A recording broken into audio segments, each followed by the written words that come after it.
서울 여의도. 아침 햇살이 유리벽 고층 빌딩 사이로 조용히 스며들고 있었다. 바람은 선선했고 출근길 사람들의 발걸음은 분주했지만 어느새 익숙한 흐름처럼 규칙적으로 움직이고 있었다. 미래온 테크놀로지 본사 1층 로비. 이른 시간임에도 불구하고 로비 안은 이미 바삐 움직이는 직원들, 회의에 참석하러 온 외부 손님들, 그리고 각 부서로 배정된 보안 요원들로 북적였다. 유리로 된 자동문이 열릴 때마다 차가운 기계음과 함께 긴장감이 느껴지는 공간이었다.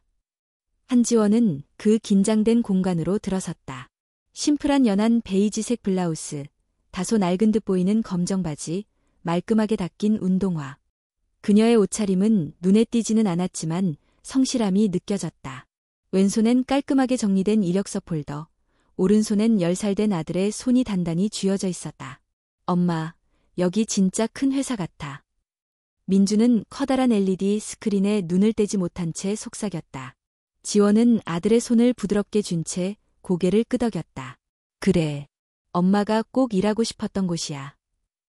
한지원은 오늘 미래온 테크놀로지의 프로젝트 코디네이터 면접을 보기 위해 찾아왔다. 몇 주 전 채용 공고를 우연히 본 그녀는 오랜만에 가슴이 뛰는 것을 느꼈다.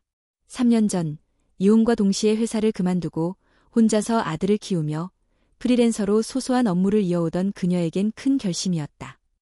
하지만 아침부터 예상치 못한 일이 생겼다. 평소 민준을 맡겨두던 동네 보육교사가 갑작스런 감기로 결석하게 되며 지원은 아이를 데려갈 수밖에 없었다. 이력서 폴더를 조심스레 꺼내들며 그녀는 속으로 수차례 외쳤다. 괜찮아. 당당하자. 엄마니까 할 수 있어. 지원은 조용히 접수 데스크로 걸어갔다. 데스크 너머 앉아있던 젊은 여성, 강한 인상을 가진 정장을 입은 이가 눈썹을 찌푸리며 그녀를 위아래로 훑어보았다. 면접 오신 분이세요? 네, 프로젝트 코디네이터 지원자 한지원입니다. 오늘 아침 연락드렸던. 근데 아이, 데리고 오신 건가요? 그녀의 시선은 민준에게로 향했고 입꼬리가 살짝 올라갔다. 죄송해요. 개인 사정으로 오늘 아이를 맡길 수 없게 됐어요. 조용히 대기석에서 기다리게 할게요. 절대 방해되지 않게 하겠습니다. 정중히 말하는 지원의 표정은 단단했지만 데스크 직원은 곧장 시선을 돌리며 짧게 대답했다. 회사 방침상 어린이 동반은 금지되어 있습니다. 여긴 유치원이 아니거든요. 그 순간 근처에 앉아있던 다른 여성 지원자가 들릴 듯 말 듯한 목소리로 말했다. 어휴. 저렇게 애 데리고 면접 오는 거 보면 진짜 민폐 아닌가? 다른 사람들의 시선이 확 쏠렸다. 어떤 이는 못마땅한 표정으로, 어떤 이는 동정심 어린 눈빛으로, 하지만 대부분은 불편한 기색이 역력했다. 그때 정장을 입고 로비로 들어서는 한 남성. 서재혁. 인사팀 부팀장이자 칼 같은 기준으로 유명한 인물이었다. 그의 시선이 지원과 민준에게 멈추자마자 주변 공기가 순간적으로 얼어붙었다. 여기 어린아이는 왜 있습니까? 서재혁은 목소리를 낮췄지만 말투엔 분명한 불쾌감이 묻어 있었다. 지원이 입을 열기 전 데스크 직원이 다가와 작게 말했다. 한지원 지원자인데 아이를 데리고 오셨어요. 돌봄 사정 때문에 어쩔 수 없었다고. 서재혁은 고개를 저으며 단호하게 말했다. 이런 식이면 안 됩니다. 이 회사는 책임과 집중력을 요구합니다. 가정사나 개인 문제를 회사로 끌고 오는 건 매우 비전문적이에요. 지원은 그의 말이 끝나기를 기다렸다. 민준의 손을 잡은 채 조용하지만 똑똑히 말했다. 죄송합니다. 하지만 오늘 이 면접은 저에게 매우 중요한 기회입니다. 민준이는 조용히 기다릴 거예요. 저를 평가해 주세요. 제 아이가 아니라 제 능력을. 그 순간 정적이 흘렀다. 민준은 엄마를 올려다보며 조용히 말했다. 엄마, 괜찮아. 난 정말 얌전히 있을게. 하지만 서재혁은 냉소적으로 고개를 저었다. 죄송하지만 이건 규칙 문제입니다. 다른 지원자들에게도 공정해야 하니까요. 다음 기회를 이용하시죠. 지원은 입술을 꼭 다물었다. 심장이 쿵 내려앉은 듯했다. 그 순간 반대편 복도에서 구두 소리가 울렸다. 잠깐만요. 모두가 고개를 돌렸다. 차수연, 미래온 프로젝트 총괄이사. 단정한 바지 정장, 검은 긴 머리, 차가운 듯 부드러운 표정. 그녀는 데스크 앞으로 걸어와 조용히 말했다. 이분, 프로젝트 코디네이터 지원자 맞죠? 제가 서류 1차 통과시킨 인재입니다. 아이가 있다고 해서 그 능력이 사라지진 않아요. 후보자 리스트에 이름 올려주세요. 로비 안은 일순 조용해졌다. 서재혁은 당황한 기색을 감추며 뒤로 물러섰고 데스크 직원은 고개를 끄덕이며 지원의 이름을 접수했다. 지원은 수연에게 고개를 깊이 숙였다. 감사합니다. 차수연은 눈을 가늘게 뜨며 조용히 답했다. 정말 실력 있다면 그건 아이 때문에 가려지지 않을 겁니다. 민주는 대기석으로 자리를 옮기며 엄마에게 작은 손짓을 했다. 엄마, 파이팅. 지원은 미소 지으며 고개를 끄덕였다.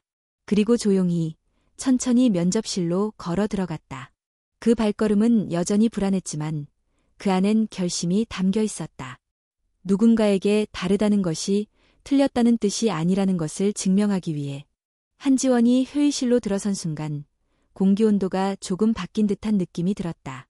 길게 늘어진 타원형 테이블 주변에 5명의 면접관들이 앉아 있었고 그중 맨 끝자리에 서재혁의 얼굴도 보였다. 그는 팔짱을 낀 채 의자에 기대어 앉아 있었다. 앉으시죠. 차수연 이사의 짧은 안내에 지원은 고개를 숙이고 조심스럽게 자리에 앉았다. 긴장했지만 표정엔 흔들림이 없었다. 그녀는 이미 로비에서 모든 감정을 정리하고 왔다. 한지원 씨, 오늘 참석해 주셔서 감사합니다. 우선 본인 소개와 함께 왜 미래온에 지원하셨는지 말씀해 주세요. 지원은 잠시 숨을 고르고 말을 시작했다. 저는 10년간 중견 IT 기업의 커뮤니케이션 팀에서 일했고 마지막 3년은 비영리 프로젝트 매니저로 전환하여 다양한 조직과 협업하며 일했습니다. 현재는 프리랜서로 스타트업 내부 문서 제작과 커뮤니케이션 전략을 지원하고 있습니다. 미래온은 제가 오랫동안 주시해온 기업이었고 기술과 사람 중심의 프로젝트 운영에 깊이 공감하여 지원하게 되었습니다. 면접관 중 한 명이 고개를 끄덕였다. 간결하지만 신뢰감 있는 자기소개였다. 이어진 질문들은 주로 경력에 대한 검증과 업무 적합성에 대한 것이었다. 지원은 실제 상황 사례를 들며 조리 있게 답했다. 협상, 위기 대응, 일정 조율 등에서의 경험이 눈에 띄었다. 면접관들의 분위기도 조금씩 부드러워졌다. 하지만 그 흐름을 끄는 건 서재혁이었다. 그는 손가락을 테이블 위에 톡톡 두드리더니 시선을 지원에게 옮겼다. 솔직한 질문 하나 드려도 될까요? 네, 물론입니다. 혼자 아이를 키우시면서 이렇게 빡빡한 업무 환경에 적응할 자신이 있으신가요? 여기선 야근도 많고 예기치 않은 일정 변경도 빈번합니다. 순간 정적이 흘렀다. 다른 면접관들이 조심스럽게 시선을 교환했다. 지원은 서재혁의 눈을 똑바로 바라보며 말했다. 맞습니다. 전 혼자 아이를 키우고 있습니다. 그것은 저의 삶의 일부이고 제가 선택한 책임입니다. 하지만 그것이 저의 업무 능력을 제약한다고 생각하지 않습니다. 오히려 저는 그 과정에서 훨씬 더 유연하고 빠르게 판단하고 효율적으로 일하는 법을 배웠습니다. 서재혁은 씁쓸한 웃음을 지었다. 그건 이상적인 이야기일 수 있죠. 하지만 현실은 다릅니다. 대부분의 조직에서 개인사와 업무의 경계가 무너지면 문제가 생깁니다. 그의 말은 날카로웠다. 단순한 평가를 넘어선 어떤 불편한 믿음이 담겨 있었다. 그때 차수연이 조용히 말했다. 그렇기 때문에 판단은 결과로 해야 합니다. 지금은 그 가능성을 보기 위한 자리이고요. 지원은 잠시 눈을 감았다가 다시 떴다. 그녀는 흔들리지 않았다. 그 어떤 냉소도, 편견도 오늘 자신이 이 자리에 서기까지의 시간만큼 무겁진 않았다. 저는 제 상황을 감추지 않습니다. 감추려고도 하지 않습니다. 대신 그 안에서 최선을 다해 살아왔고 그게 제가 이 조직에서 필요한 역량이라고 믿습니다. 한 남자 면접관이 고개를 끄덕였다. 팀워크 측면에서 본인의 강점은 무엇이라고 생각하시나요? 분위기가 다시 전환되기 시작했다. 지원은 마지막까지 흔들림 없는 태도로 면접을 마무리했다. 한편 로비 한쪽 구석에서는 민준이 조용히 앉아 있었다. 그는 손에 쥔 작은 메모장에 무언가를 끄적이다가 다시 고개를 들어 대형 스크린을 바라보았다. 스크린에는 프로젝트 실시간 데이터와 서버 상태가 시각화된 대시보드가 떠 있었다. CPU 부하율 92%, 응답 지연 발생. 민준은 눈을 가늘게 뜨며 데이터를 따라가기 시작했다. 그는 아직 모른다. 이 회사의 시스템이 곧 무언가를 겪게 된다는 것을. 하지만 그의 직감은 조금씩 움직이기 시작했다. 낯선 숫자, 불규칙한 패턴, 반복되는 지연 알림. 그는 메모장에 무언가를 빠르게 쓰기 시작했다. 가짜 리퀘스트 발생 가능성, 백그라운드 동기화 이상. 그리고 속으로 조용히 중얼였다. 이거 이상해. 회의실 문이 조용히 닫혔다. 한지원이 다시 로비로 돌아오기까지는 아직 시간이 필요했다. 민주는 대기 공간 한쪽 구석, 사람들의 시선이 닿지 않는 회색벽 옆 긴 의자에 조용히 앉아 있었다. 테이블 위엔 작은 휴대용 과학책 한 권과 펜, 그리고 메모장이 놓여 있었다. 그러나 그의 시선은 책 위가 아니라 로비 전면에 설치된 대형 스크린에 고정돼 있었다. 스크린에는 미래온의 실시간 시스템 모니터링 대시보드가 떠 있었다. 서버 CPU 사용률, 메모리 상태, 응답 속도, 백업 진행률 등 복잡한 수치들이 인터페이스를 따라 끊임없이 갱신되고 있었다. 민주는 천천히, 그러나 집중력 있게 화면을 따라가며 눈을 깜빡였다. CPU 유시지가 평소보다 너무 높아. 평균 60%인데 지금은 92%? 그리고 그의 눈에 들어온 건 반짝이는 붉은 점 하나였다. 데이터 싱크 딜레이 47초. 이건 뭔가 잘못된 거야. 그 순간 누군가의 그림자가 그의 앞을 가로질렀다. 민주는 고개를 들었다. 차수연 이사가 손에 커피잔을 들고 조용히 다가와 그 옆에 앉았다. 혼자 잘 기다리고 있네. 네, 엄마 면접이 오래 걸리네요. 차수연은 미소를 지었다. 너 관심 있어 보여서 그러는데 저 스크린에 뭐가 나오는지 알아? 민주는 약간 머뭇거리다 대답했다. 대충이요. 서버 상태, 데이터 로딩, 트래픽, 그런 것 같아요. 그 나이에 그런 걸 알다니 대단하네. 예전에 온라인에서 코딩 배웠어요. Python이랑 스크래치. 엄마가 코딩 잘하면 세상 문제도 조금은 바꿀 수 있다고 했거든요. 그 말에 차수연은 살짝 눈을 깜빡였다. 그녀의 표정은 짧은 순간이지만 흔들렸다. 그 말은 예전에 자신이 누군가에게 들었던 말이기도 했다. 코딩으로 세상을 바꾼다. 멋진 말이네. 근데 지금 뭔가 이상해요. 저 서버, 동기화가 자꾸 밀려요. 잘못된 트래픽이 있는 것 같아요. 수연은 그를 한참 바라보다 고개를 끄덕였다. 혹시 말하고 싶은 게 있으면 그냥 말해도 돼. 여긴 내가 잘못한 게 없으니까. 민주는 고개를 끄덕이며 다시 화면으로 시선을 돌렸다. 그러나 그 순간 보안요원 한 명이 다가왔다. 아가, 여기 근처는 민감한 구역이야. 너무 가까이 보면 안 돼. 수연이 그 말을 막으려 했지만 민주는 이미 한 발 물러나 있었다. 알겠어요. 그냥 궁금해서 봤어요. 보안요원이 자리를 떠난 후 수연은 조용히 말했다. 사람들은 가끔 내가 뭘 보고 있는지, 왜 보는지를 이해하지 못할 거야. 하지만 그게 틀렸다는 뜻은 아니야. 그 말은 민준에게 작은 위로처럼 들렸다. 그는 손에 쥔 펜을 굴리며 조용히 중얼였다. 엄마도 그런 말 했어요. 이해받지 못하는 시간이 길어질수록 나중에 이해받을 때 더 같이 있어진다고요. 그 순간 회의실 안, 면접이 막바지에 이르고 있었다. 한지원은 방금 마친 마지막 질문에 대답하며 숨을 고르고 있었다. 하지만 그녀는 알지 못했다. 지금 회사 전체의 서버에서 뭔가 이상이 감지되고 있다는 것을. 그리고 그 이상은 단순한 시스템 오류가 아니었다. 그건 어쩌면 누군가가 의도적으로 남겨둔 은밀한 흔적일 수도 있었다. 서버실 3층. IT 부서의 방우식 팀장은 자신의 자리 앞 모니터를 뚫어져라 바라보고 있었다. 이상하다. 리셋도 했는데 아직도 지연이 있지? 그의 뒤에선 2명의 주니어 엔지니어가 긴장된 얼굴로 키보드를 두드리고 있었다. 선배님, 여기 로그 보세요. 새벽 3시 17분에 이상한 세션 열렸어요. 누가 리모트로 접근한 것 같은데요? 그 시간대에 정기 백업 아니었나? 그런데 로그가 2개예요. 하나는 시스템 자체 백업, 하나는 수동 접근 흔적. 방우식은 곧장 관리 시스템을 열었다.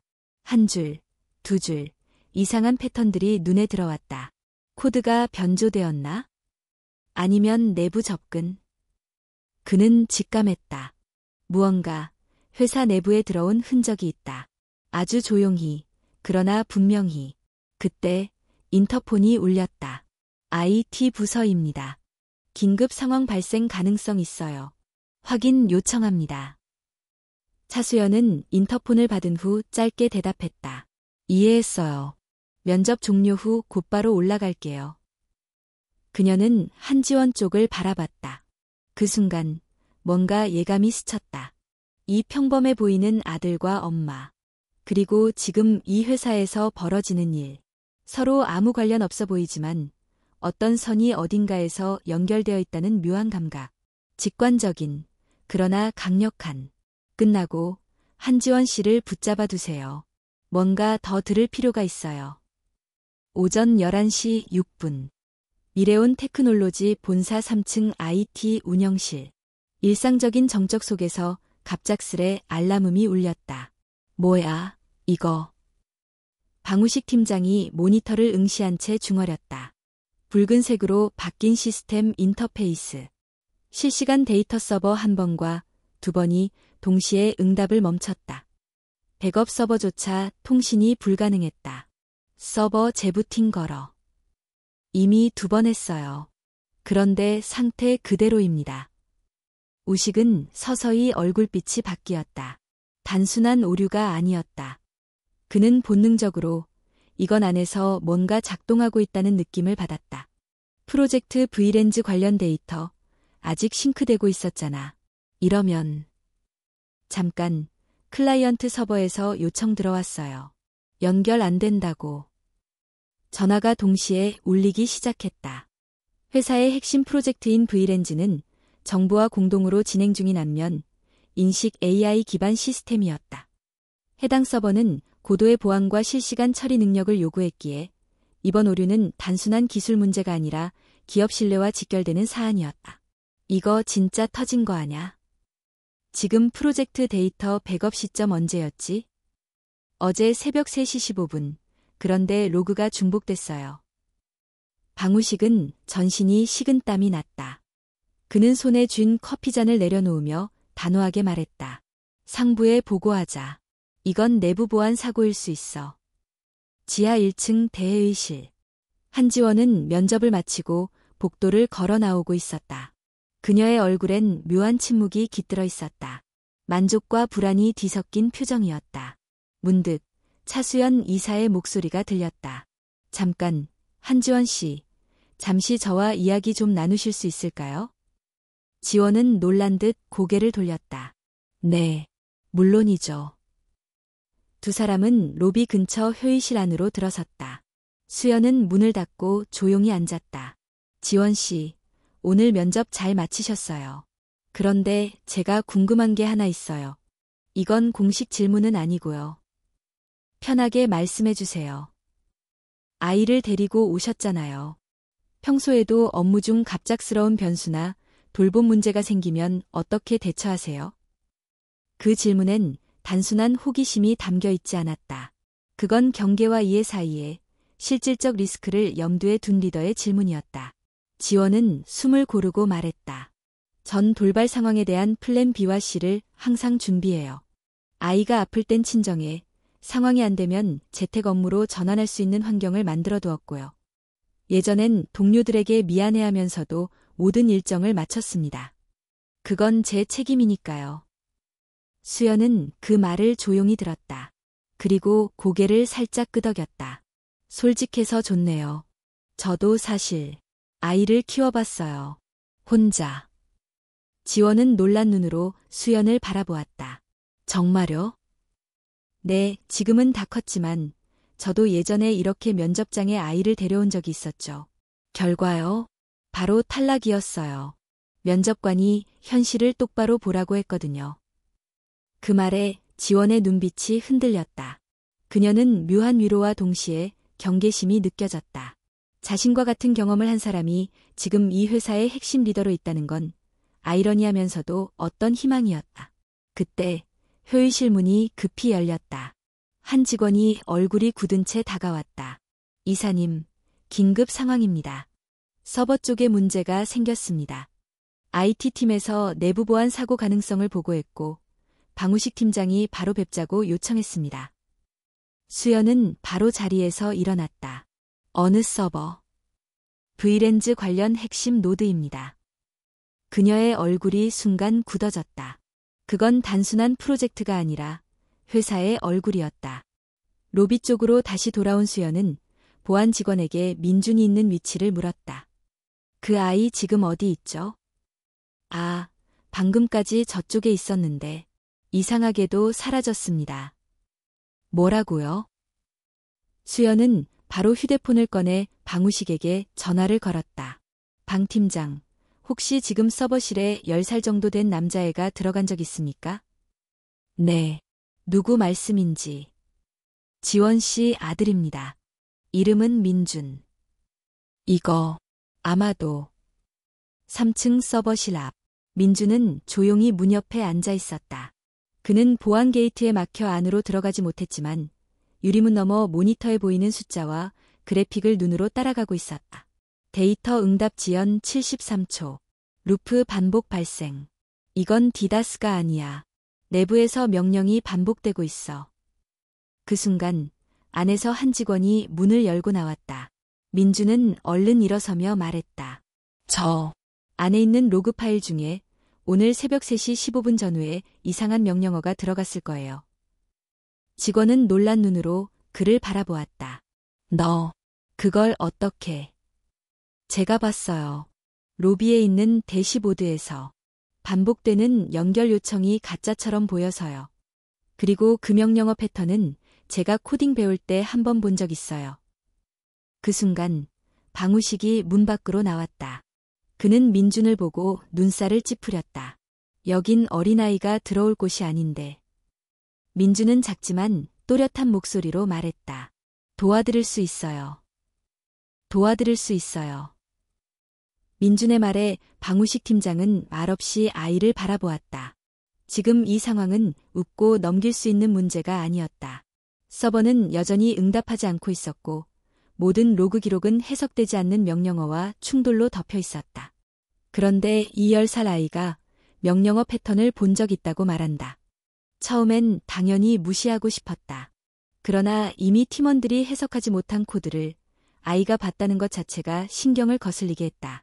너 지금 이 시스템이 어떤 건지 알고 있어? V랜즈 프로젝트요.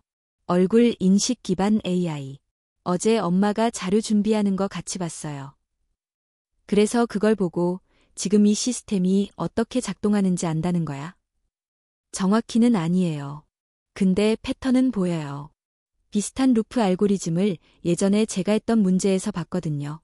한국어로 된 사이트엔 없었지만 해외 포럼에서 코드 챌린지로 올라온 적 있어요. 방우식은 무의식 중에 팔짱을 풀고 자세를 고쳤다. 주변에 있던 한 주니어 개발자가 조심스럽게 말했다.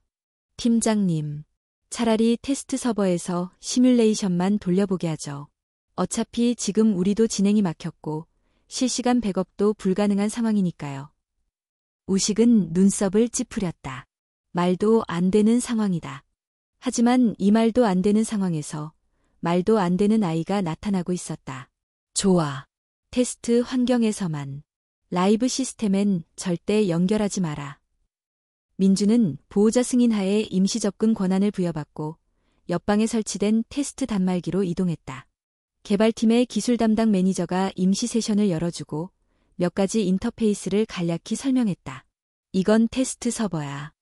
여기서 내가 뭘 해도 본 시스템엔 영향을 안 줘. 대신 모든 로그는 기록되니까 조심해. 민주는 고개를 끄덕이며 손가락을 천천히 키보드 위에 얹었다. 스크린에 익숙한 커맨드 라인이 나타났고 그는 빠르게 몇 개의 기본 명령을 입력했다. 먼저 어제 새벽 3시 15분 이후에 명령 로그 보여주세요. 로그가 펼쳐졌다. 그 중간 이상한 형식의 명령어가 눈에 띄었다. 이거다. 여기 코어 시슬로프 리싱 트루 템프패스 고스트 이거 정규 명령어 아니에요. 이건 테스트 환경에서만 쓰는 명령어인데 여기에 해. 그는 손가락을 움직여 해당 라인을 복사하고 시뮬레이션 환경에서 재현했다. 화면이 잠시 멈췄다가 오류 메시지를 띄웠다. 접근 경로 오류, 루프 오류 감지. 임시 경로에서 무한 동기화 실행됨. 이거 봐요. 이 명령어가 서버 내부에 임시 경로를 무한 반복하게 만들어요. 그래서 다른 세션이 다 막히는 거예요. 방우식이 다가와 화면을 들여다보았다. 이런 방식. 이건 누가 의도적으로 만든 거야. 네, 자동 백업 시스템인 척하면서 루프를 발생시키는 코드예요. 아마 기존 로그 백업 시스템을 흉내낸 거예요. 민주는 키보드를 다시 두드리며 해당 코드에 대응할 해제 코드를 작성하기 시작했다. 그의 손놀림은 놀랄 만큼 안정적이었고 무엇보다 빠르지 않지만 정확했다. 이제 시스템이 루프에 들어갈 때 특정 조건을 걸면 그 루프를 중단시킬 수 있어요. 그리고 원래 백업 경로로 복구하게 만드는 거죠. 조건. IP 기반 인증이요. 관리자 등급 이상의 IP가 아니면 무한 루프를 멈출 수 없게 되어 있었는데 여기서 조건 분기를 추가하면 일정 시간 내 반응이 없을 경우 루프를 자동 종료하게 만들 수 있어요. 팀원들이 놀란 얼굴로 서로를 쳐다보았다. 아이의 논리 구조는 완벽하지 않지만 틀이 명확했다. 코드 실행 시작합니다. 민준이 키보드를 마지막으로 두드리자 시뮬레이션 서버의 CPU 사용량 그래프가 서서히 떨어지기 시작했다. 루프 명령어가 차단되었고 백업 시스템이 복귀하는 로그가 생성됐다. 방우식은 숨을 내쉬었다. 실제로 적용해도 이 구조면 가능하겠어. 그 순간 차수연 이사가 방으로 들어왔다. 그녀는 화면을 한참 바라보다 민준에게 시선을 돌렸다. 너, 이거 어디서 배운 거야? 온라인 포럼이요. 코딩 좋아해서 밤마다 연습했어요. 선생님도 없이? 네, 대부분 혼자 했어요. 수연은 말이 없었다. 그녀는 이 작은 아이가 지금 무엇을 했는지 누구보다도 잘 알고 있었다. 이 시스템을 복구한 건 방우식이 조용히 말했다. 이 아이입니다. 이제 본 서버에도 적용해도 될까요? 리스크는 있지만 이 이상 기다리면 더 큰 손해야. 내가 책임질게. 수연은 단호히 고개를 끄덕였다. 적용하세요. 본 서버 적용까지는 7분이 걸렸다. 민준의 수정 코드를 기준으로 팀은 실시간 로그와 구조를 정리하며 대응 프로토콜을 준비했다. 적용 후 1분. 서버 상태가 회복되기 시작했다. CPU 부하율이 떨어지고 통신이 재개되었다. 2분. 각 부서별 노드가 동기화되기 시작했다. 3분. 프로젝트 V렌즈 관련 서버가 완전히 복구되었다. 로그가 정상적으로 기록되었고 시스템은 원래의 상태로 돌아왔다. 서버실 안은 정적이었다. 누구도 소리를 내지 않았다. 단지 모두가 한 아이를 바라보고 있었다. 민주는 의자에 앉은 채 화면을 바라보다가 조용히 말했다. 이제 백업 비밀번호도 바꾸셔야 해요. 그리고 관리자 계정은 이중 인증 설정 안 되어 있었어요. 그 말에 방우식은 웃지도 못한 채 고개를 저었다.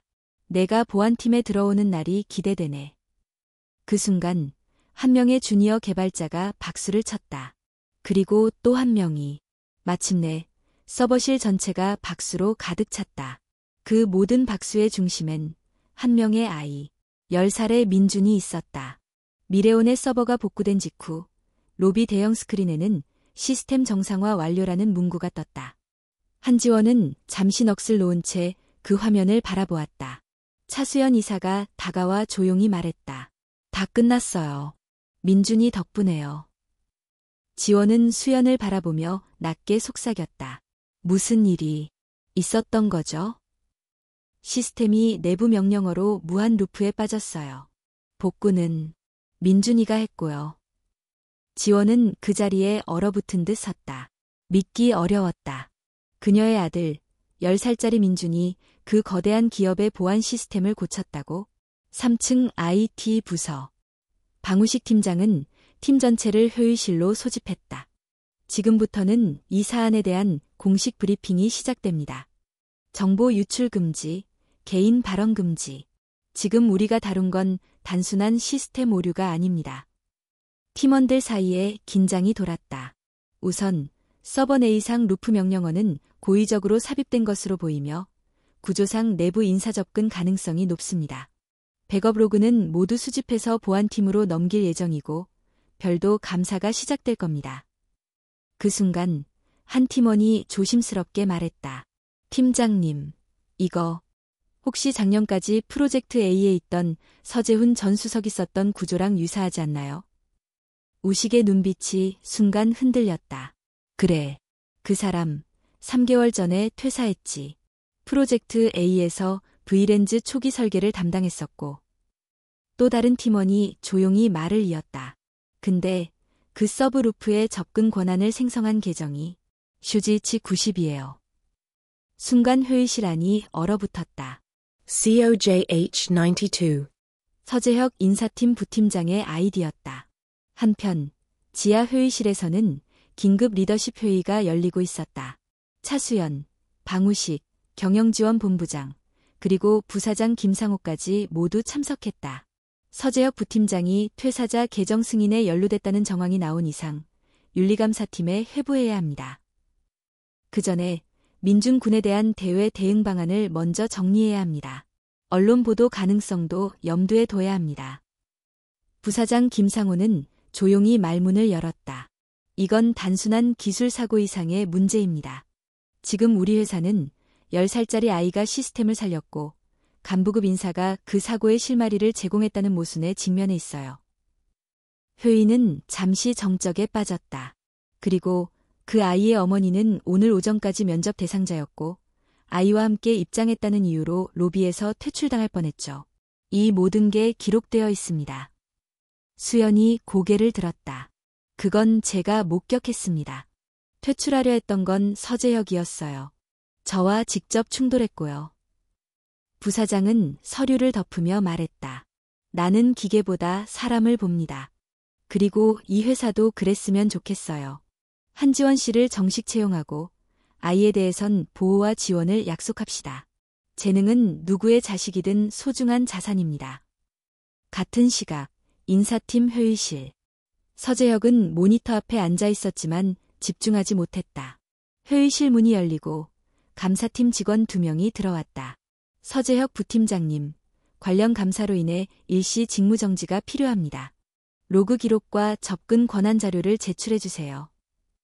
제가 뭘 했다는 거죠? 현재 정황상 퇴사자의 불법 접근 권한을 승인한 관리자가 귀하로 확인되었습니다. 사실 확인을 위한 조치일 뿐입니다. 서재혁은 자리에서 일어나지 못했다. 그의 머릿속에는 단 하나의 장면만 맴돌고 있었다. 그 여자와 그 아이. 이 상황의 시작은 거기서부터였던가. 오후 본사 1층. 미래오는 내부 공지 메일을 통해 공식 입장을 발표했다. 오늘 오전 발생한 시스템 장애는 기술적 오류가 아닌 내부 루프 명령어로 인한 것으로 확인되었으며 임시 복구는 외부 기술자나 컨설턴트가 아닌 한 지원자의 동반 아동의 지원으로 복구되었습니다. 이에 회사는 해당 아동의 재능을 보호하며 관련 인사 절차를 정리 중입니다. 공지가 뜨자마자 회사 내부 채팅방은 술렁이기 시작했다. 그 아이가 복구했다고? 진짜야? 10살짜리가? 그러면 서부팀장 그거 진짜 연결된 거 아냐? 몇몇은 감탄했고 몇몇은 믿지 못했다. 그리고 몇몇은 조용히 고개를 떨구었다. 자신들이 오전에 로비에서 어떤 말을 했는지 무엇을 비웃었는지를 떠올렸다. 그 시각 한지원은 민준과 함께 조용히 사내 카페에 앉아 있었다. 테이블 위에는 따뜻한 우유와 커피가 놓여 있었다. 민주는 책을 펴고 있었고 지원은 그의 옆모습을 바라보고 있었다. 무서웠니? 조금요. 근데 엄마가 나 믿는다는 거 생각했어요. 지원은 고개를 끄덕였다. 그녀는 알고 있었다. 지금부터 더 큰 소용돌이가 시작될 수도 있다는 걸. 하지만 동시에 그녀는 그 어떤 순간보다 담담했다. 세상이 비웃더라도 진실은 반드시 드러난다는 믿음이 있었다. 오후 4시 30분, 미래온 본사 7층 대회의실.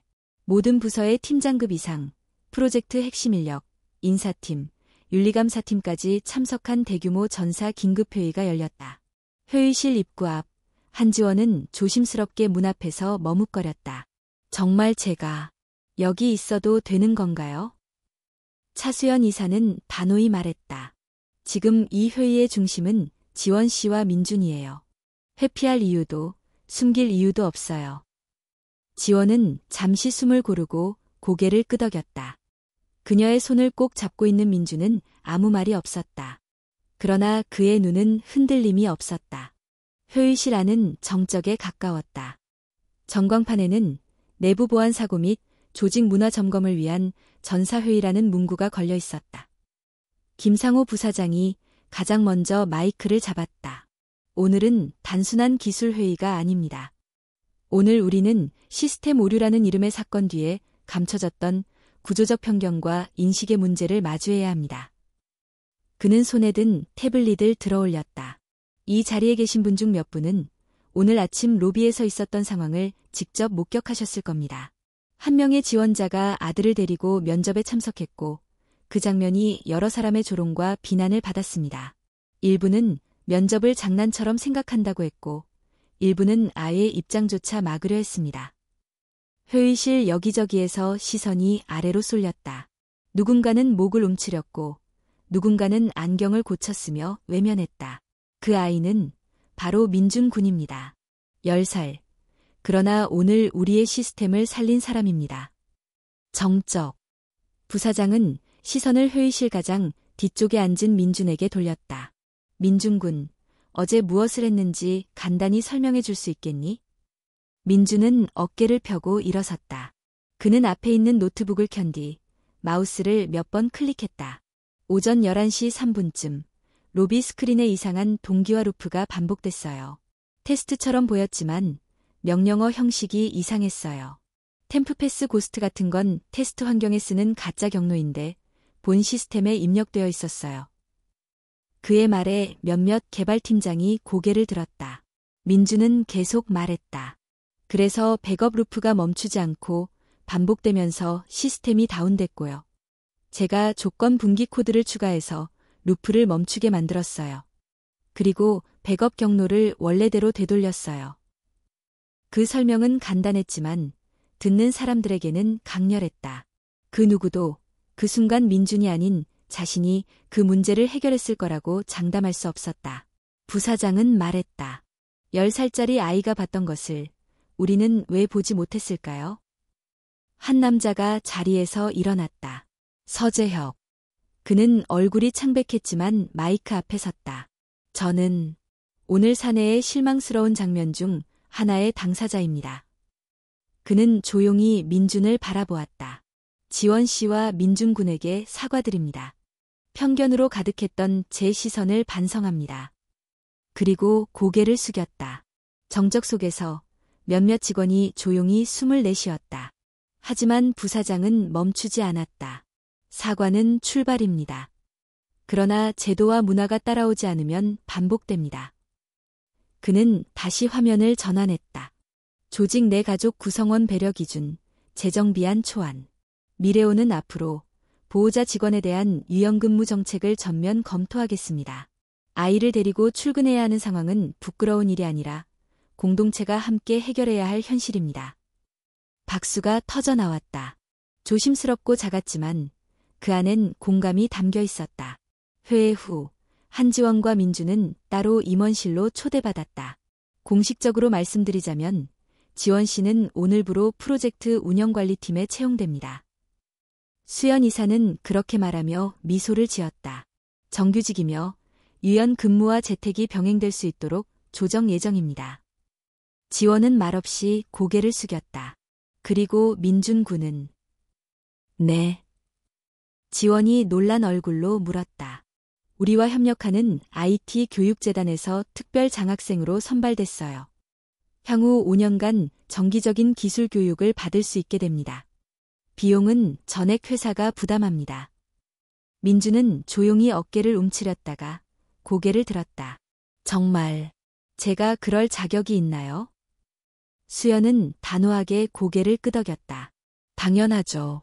세상을 바꾼 건 꼭 어른들만이 아니에요. 그날 밤 한지원은 회사 복도를 걸으며 지난 하루를 곱씹었다. 그녀가 마주한 건 단순한 기회가 아니라 인정이었다. 민준이 받은 것도 재능에 대한 보상이 아닌 존재 자체에 대한 존중이었다. 그로부터 이틀 뒤 미래온의 공식 블로그에 한 장의 사진이 올라왔다. 프로젝트 복구의 숨은 영웅이라는 제목과 함께 한지원과 아들 민준이 회사 로비에서 환하게 웃는 모습이었다. 캡션은 짧았다. 가족과 함께 일하는 것, 그것은 불편이 아닌 힘이 됩니다. 미래온 기술운영팀. 사진이 올라간 지 몇 시간도 채 지나지 않아 사내뿐 아니라 외부 포털에도 관련 기사가 뜨기 시작했다. 10살 천재, 대기업 시스템을 복구하라. 면접장에서 퇴출당한 무즈, 반전의 주인공으로. 미래온의 채용 문화, 새로운 기준 될까? SNS에서는 해시태그 삽사인 미래온 10살 영웅, 삽사인 한지원 채용, 삽사인 엄마 이용기 등이 빠르게 트렌드 상위에 올랐다. 그러나 반응은 모두가 기대한 것처럼 아름답지만은 않았다. 아이 하나 데리고 일하는 게 그렇게 대단한가요? 대기업이 이미지 마케팅용으로 사람들 동정심 자극하는 듯. 면접에 아이 데리고 오는 건 무책임 아닌가요? 댓글창은 하루 만에 수천 개의 의견으로 넘쳐났고 그중 일부는 날카롭고 냉소적이었다. 회사 내부 커뮤니티에서도 의견이 엇갈렸다. 난 솔직히 아직도 이해 안 가. 아무리 똑똑한 아이여도 면접은 기본적인 예의를 지켜야 하지 않나? 하지만 시스템 살린 게 사실이라면 실력으로 증명한 거잖아. 그럼 앞으로 다들 애 데리고 면접 오겠네. 이게 좋은 선례라고 할 수 있을까? 익명의 공간 속에서 사람들의 목소리는 솔직했지만 때로는 잔인했다. 한지원은 그 댓글들을 직접 보진 않았지만 분위기를 감지하고 있었다. 그녀는 차수연 이사와의 회의가 끝난 후 조용히 물었다. 혹시 회사 쪽에서 저희 때문에 곤란해지는 건 없나요? 수연은 고개를 저었다. 오히려 그 반대예요. 회장님이 직접 연락 오셨어요. 이번 일로 내부 문화를 다시 돌아보게 됐다고요. 하지만 저 때문에 또 다른 부모 직원들이 피해를 입지는 않을까요? 수연은 잠시 침묵하다가 천천히 말했다. 그럴 수 있어요. 모든 변화에는 저항이 따르니까요. 하지만 그 저항이 바로 변화의 증거이기도 해요. 그날 밤 민주는 식탁에서 코딩 노트를 펴놓고 있었지만 평소보다 손이 느렸다. 지원은 아들의 눈치를 살폈다. 무슨 일 있어? 오늘 학교에서 선생님이 기사 봤어요. 애들 앞에서 얘기했어요. 그랬구나. 애들 중 몇 명은 좋겠다고 했지만 어떤 애는 엄마가 일 때문에 나 데려간 거냐고 물었어요. 나 때문에 회사 시스템이 망가졌던 거 아니냐고도. 지원은 젓가락을 내려놓고 조용히 말했다. 그런 말 들으면 속상하지.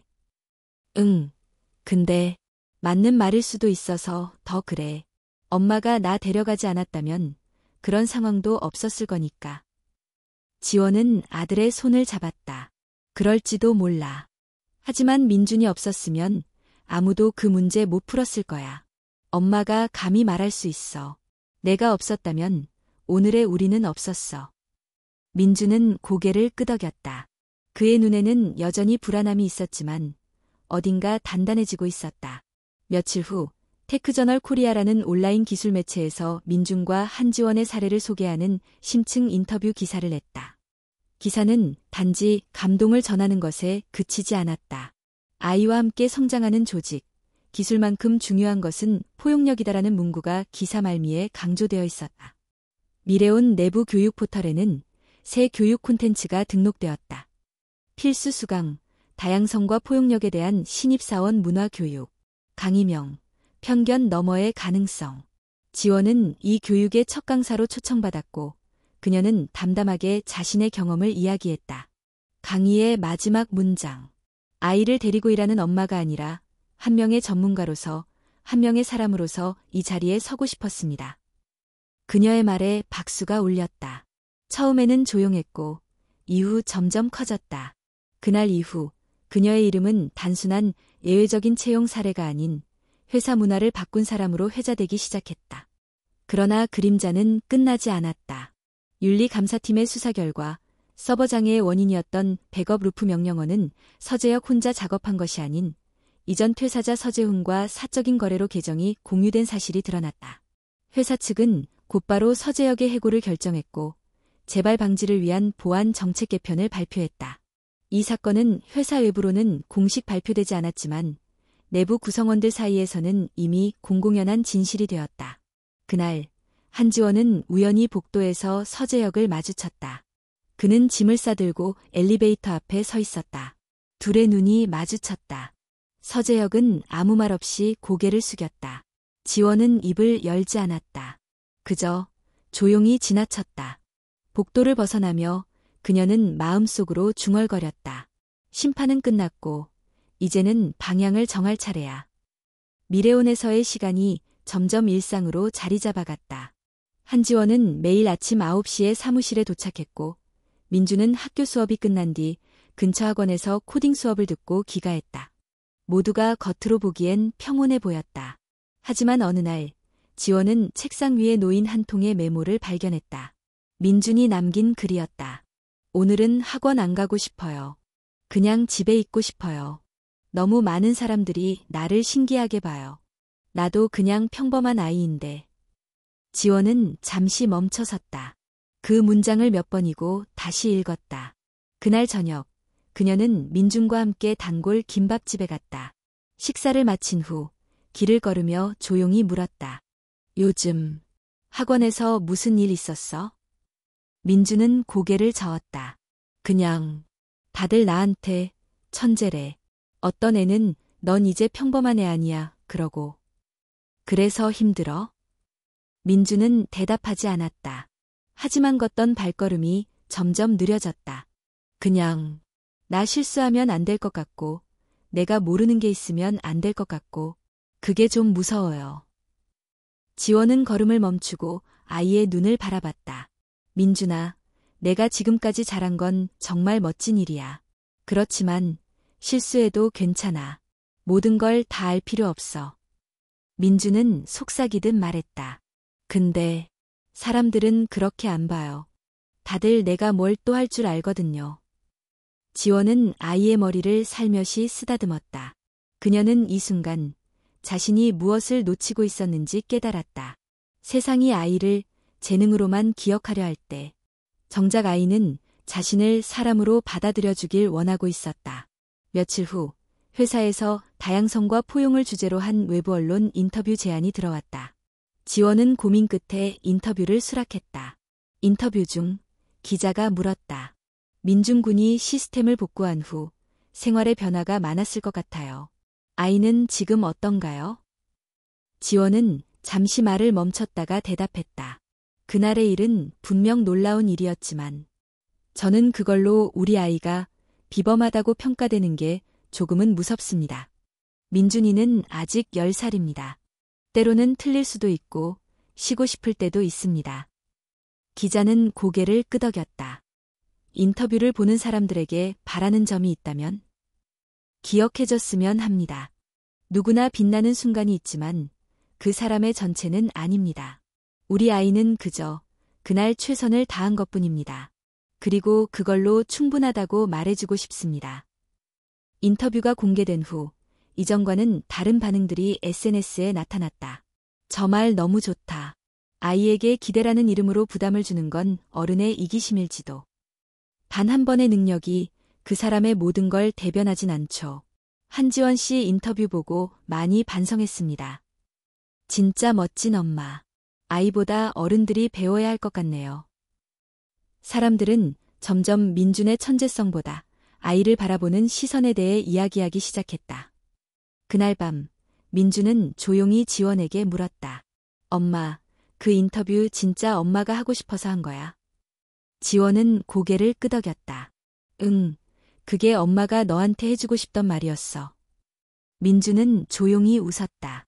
그럼 나도 뭔가 엄마한테 말해도 돼? 그럼. 다른 사람들 눈치 안 보고 그냥 나 하고 싶은 공부만 하면 안 돼? 지원은 눈을 감았다가 다시 뜨며 말했다. 그게 가장 좋은 공부야, 민준아. 세상이 뭐라 하든 내가 좋아하는 걸 꾸준히 할 수 있는 게 진짜 멋진 사람이 되는 거야. 그리고 며칠 후 민주는 학원을 그만두고 인근 청소년 센터의 코딩 동아리에 가입했다. 자유로운 분위기 속에서 또래 친구들과 실험하고 실패하며 웃었다. 그곳에서 민주는 다시 즐겁게 배우는 아이가 되어가고 있었다. 한지원은 그 모습을 보며 생각했다. 아이의 빛은 누군가를 감동시키기 위해서가 아니라 자신 안의 기쁨에서 나와야 한다는 걸 이제야 제대로 알겠다. 그로부터 1년이 흘렀다. 미래온의 1층 로비에는 한 장의 사진이 새로 걸려 있었다.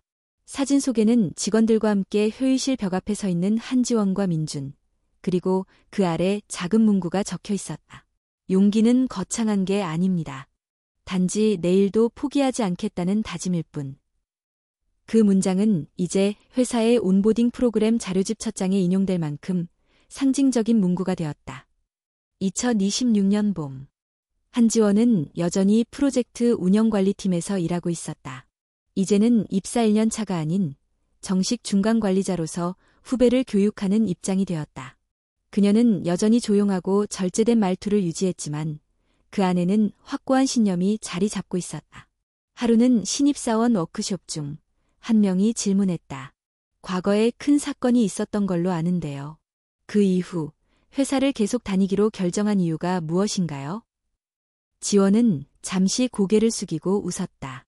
사람이 나를 다시 본다고 해서 내가 달라지는 건 아니잖아요. 그렇지만 내가 나를 어떻게 보느냐는 정말 중요해요. 그 일을 통해 저는 제 자신에게 솔직해질 수 있었고 제 아이에게도 떳떳할 수 있었어요. 한편 민준도 중학생이 되었다. 그는 더 이상 뉴스에 나오는 천재 소년이 아니라 자전거를 타고 도서관에 가고 친구들과 게임 이야기를 나누는 평범한 13살이었다. 물론 그는 여전히 코딩을 좋아했고 가끔은 학교 과학 발표 시간에 너무 전문적인 용어를 써서 선생님을 당황시키기도 했다.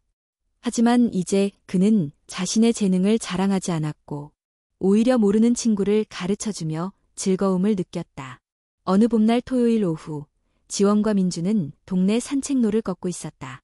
벚꽃이 흐드러지게 피었고 아이들의 웃음소리가 공원에 울려 퍼졌다.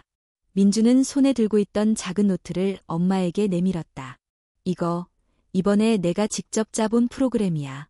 스마트폰 없이도 간단한 위치 공유가 가능하게 하는 프로토콜. 지원은 그 노트를 받아들고 놀란 눈으로 살펴봤다. 이걸 혼자서 짠 거야. 응, 예전엔 누군가 알아주길 바라고 만들었는데 이젠 그냥 재미있어서 해봤어. 그 말에 지원은 노트를 꼭 안았다. 잘했어. 정말 잘했어, 민준아. 그날 밤 지원은 회사 내부 포털에 짧은 글을 올렸다. 1년 전 사건 이후 처음 쓰는 공식적인 글이었다. 한지원 과장 1년 후의 고백. 그날 이후 많은 것이 바뀌었지만 동시에 많은 건 여전히 그대로입니다. 여전히 편견은 존재하고 우리는 실수도 합니다. 하지만 저는 믿습니다. 누군가를 있는 그대로 받아들이는 태도는 조직을 성장시키고 한 사람의 용기는 10명의 인식을 바꿀 수 있습니다. 그리고 그 시작은 늘 작은 선택 하나에서 비롯됩니다. 나를 믿는 것, 아이를 믿는 것, 내일을 향해 걷는 발걸음을 멈추지 않는 것. 그 글은 많은 직원들의 공감을 얻었고 댓글이 이어졌다. 이 글을 읽고 저도 용기 내서 일과 육아를 병행해 보려고 합니다. 회사를 바라보는 시선이 바뀌었어요. 고맙습니다. 포기하지 않으셨기에 저희도 포기하지 않겠습니다. 한 달 뒤 미래오는 포용성과 기술의 공존을 주제로 한 공개 포럼을 열었다. 이 자리에서 한지원은 조직의 다양성 담당자로 정식 발표자로 섰고 민주는 객석 가장 뒤편에서 조용히 엄마를 지켜봤다. 그녀는 마이크를 들고 말했다. 오늘 여기서 제가 말씀드리고 싶은 건 변화는 아주 작고 사적인 이야기에서 시작된다는 겁니다. 그리고 그 이야기들이 모여 하나의 조직, 하나의 사회를 바꿀 수 있습니다. 마지막 문장. 포기하지 않은 사람들을 위한 자리는 반드시 마련되어야 합니다. 객석에서 박수가 터졌다. 조용하고 단단한 박수였다. 행사가 끝난 후 민주는 무대 뒤로 와서 엄마를 꼭 안았다. 엄마, 오늘 진짜 멋있었어. 고마워. 근데 엄마는 늘 똑같아. 그날도, 오늘도. 단지 누군가가 조금 더 들어봐준 것뿐이야. 민주는 웃으며 말했다. 그럼 나도 계속 내 얘기할래. 언젠가는 누군가 들어주겠지? 지원은 고개를 끄덕였다. 그래. 계속 이야기하자. 우리 둘 다, 내일도.